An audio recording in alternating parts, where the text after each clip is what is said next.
नमस्कार दोस्तों। सच्चा ज्ञान कैसे प्राप्त होता है, तो इसका आज मैं आपको उत्तर देना चाहता हूँ। वैसे तो लोग मानते हैं कि हम किताबें पढ़ के, गुरुओं के मुख से वाणी सुनकर कहीं ना कहीं ज्ञान प्राप्त कर लेते हैं, लेकिन यह सच्चाई नहीं है। ज्ञान तब तक प्राप्त नहीं होता है जब तक आपका अहंकार नहीं टूटता। कहने का तात्पर्य यह है, सामान्य भाषा में, आजकल के युवकों की भाषा में, जिसे दिल टूटना कहते हैं। दिल टूटने का सीधा सीधा अर्थ है आपका अभिमान का टूटना, आपके अहंकार का टूटना। मैं उदाहरण देकर आपको समझाता हूं।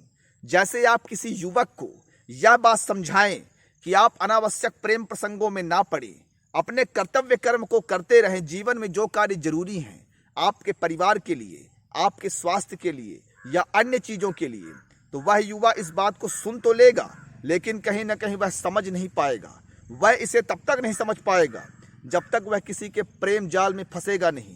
और प्रेम जाल में फंसने के बाद जब उसे हृदय पर उसके खूब चोट लगेगी, उसे धोखा मिलेगा, उसे नाना प्रकार के कष्ट प्राप्त होंगे, तब उसे यह बात समझ में आएगी कि प्रेम जाल में नहीं फंसना चाहिए, उसे अपने कर्तव्य कर्म को करना चाहिए।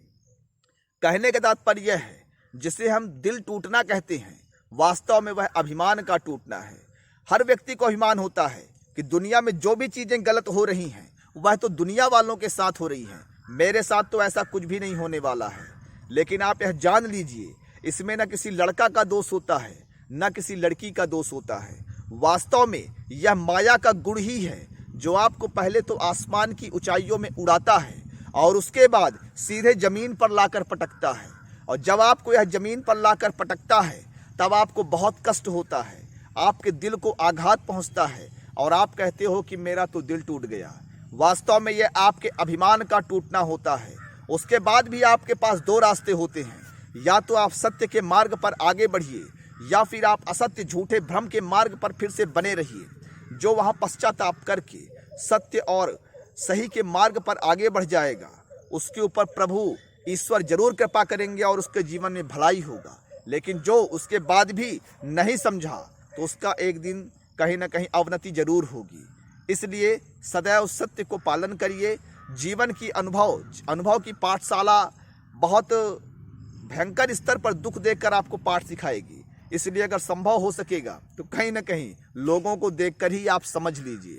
मैं आशा करता हूं कि मेरी बातें आपको समझ में आई होंगी। इसलिए अस्तो माँ सदगमय, तमसो माँ ज्योतिर्गमय, मृत्योर माँ अमृतगमय, इस सिद्धांत को अपने जीवन में अपनाने का प्रयास करिए। सत्संग बनाए रखिए। जय श्री राम, जय श्री कृष्ण, जय हिंद, जय भारत।